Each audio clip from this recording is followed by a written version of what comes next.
Installing a Maestro occupancy sensing switch is easy. First, turn the power off at the breaker.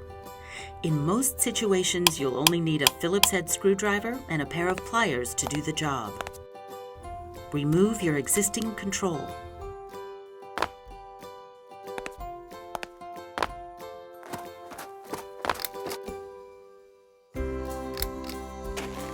Connect the ground or green wire and the bare wire from the control to the ground wire, the green or bare wire, in the wall box.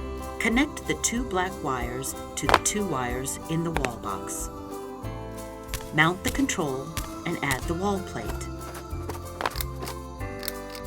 Turn the power back on at the breaker. And that's it. For frequently asked questions and helpful hints, please visit lutron.com/support.